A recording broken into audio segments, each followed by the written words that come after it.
నిర్మల్ జిల్లా కేంద్రంలోని శ్రీ వాసవి కన్యా పరమేశ్వరి మందిరం కమలం రోడ్డు నాయుడు వాడలో వాసవి మాత ఆత్మార్పణ దినోత్సవం పురస్కరించుకుని పట్టణ ఆర్యవైశ్య సంఘ అధ్యక్షులు ఆమెడ శ్రీధర్ ఆధ్వర్యంలో గోపూజ అనంతరం మూల విగ్రహానికి పంచామృతాలతో అభిషేకం చేశారు.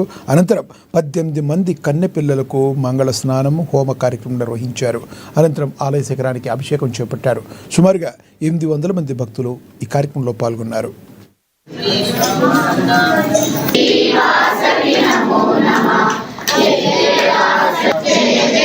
నిర్మల్ పట్టణ ఆర్యవైశ్య సంఘం లోగల శ్రీ వాసవి కన్యాక పరమేశ్వరి ఆలయం నాయుడువాడ కమల్ రోడ్లో గల మందిరంలో అంగరంగ వైభవంగా ఈరోజు శ్రీ వాసవి మాత ఆత్మార్పణ దినోత్సవం పురస్కరించుకొని ఉదయము గోపూజ నిర్వహించడం జరిగింది.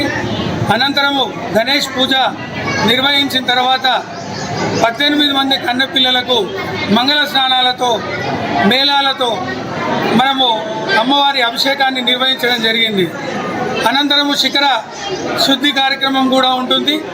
తర్వాత యజ్ఞ కార్యక్రమము హవనము అది కూడా నిర్వహించడం జరిగింది. దాదాపు 300 కుటుంబాలు మన నిర్మల్ పట్టణంలో గల ఈ పట్టణంలో ఉన్న ప్రతి ఒక్కరు కూడా ఇప్పటి వరకే మన మందిరాన్ని వచ్చి అమ్మవారి దర్శనం చేసుకున్నారు. అలాగే అనంతరం ఇప్పుడు మన దగ్గర అన్నప్రసాదం కూడా నిర్వహించడం జరుగుతుంది.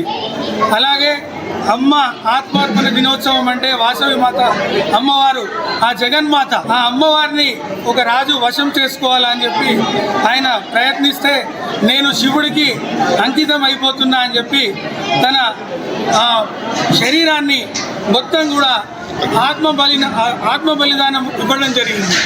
దానిలో భాగంగా 714 గోత్రనామాలతో మా కులంలో ఉంటే 102 గోత్రనామాలు వారు మాత్రమే ముంగడికి వచ్చి దీన్ని మేము కానీయము మీతో మేము కూడా ఆత్మాహుతి చేసుకుందామని చెప్పి ఆ 102 కుటుంబాల్లో మేము కూడా ఉండడం చాలా అదృష్టంగా భావిస్తున్నాం.